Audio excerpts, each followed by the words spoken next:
Bem, como se dá a formação do escoamento? Então, o escoamento ele vão existir duas formas de, de formação desse escoamento. Uma, que é o escoamento do tipo hortoniano, e o outro é o escoamento por excedente devido à saturação.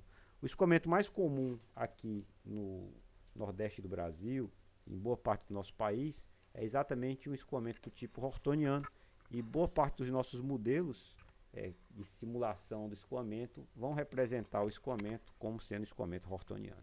Mas vamos analisar os dois tipos de escoamento agora.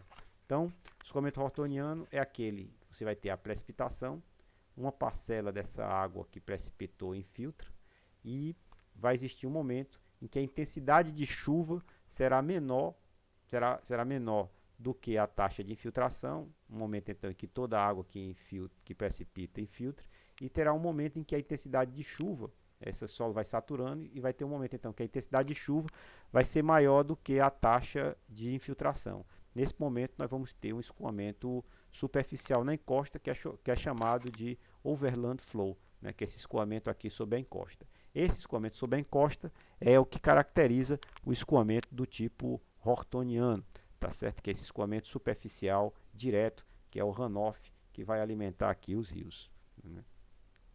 Então, no escoamento do tipo hortoniano, como eu acabei de dizer, vai ter um momento em que a intensidade de chuva é menor do que a capacidade de infiltração, e vai chegar um momento em que a intensidade de chuva é maior do que a capacidade de infiltração. Essa parcela do escoamento, essa parcela da precipitação, que está em branco aqui, é que vai se tornar o escoamento superficial direto, ou escoamento hortoniano, como a gente está vendo aqui, né? Quando a precipitação é menor do que a capacidade de infiltração, não escoa nada, e depois disso vai escoar a precipitação menos a capacidade de infiltração. Esse escoamento hortoniano foi o que nós estudamos em boa parte do nosso curso até esse ponto. E é desse escoamento hortoniano que surge o conceito que nós já discutimos anteriormente de precipitação efetiva, que é aquela parcela do escoamento, que é aquela parcela da precipitação que se torna escoamento superficial direto. Essa parte em verde é a abstração inicial, né, que foi a parcela que infiltrou, e aqui essa parcela de infiltração na taxa de infiltração potencial. O outro tipo de escoamento é o escoamento que nós chamamos de escoamento excedente devido à saturação. Então, nesse caso aqui, o que vai acontecer? A capacidade de infiltração do solo é sempre maior do que a intensidade de chuva. Neste caso, toda a água precipitada irá infiltrar, alimentar o lençol freático, e à medida que essa água que infiltra alimenta o lençol freático sobe, ele alimenta e começa a intensificar-se o escoamento de base, e chega um momento que o nível do lençol freático pode chegar tão alto que ele vai ter uma surgência, né, antes mesmo de chegar na calha do rio, ainda na encosta.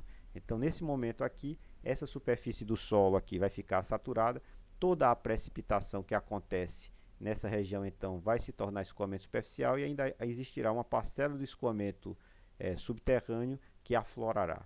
Então aqui a gente vai ter um escoamento na encosta associado à saturação dessa região. Isso acontece em regiões onde você vai ter um solo mais profundo e um solo com grande capacidade de permeabilização, né? Porque o solo, lembre-se que ele é um solo, ele é sempre poroso, né?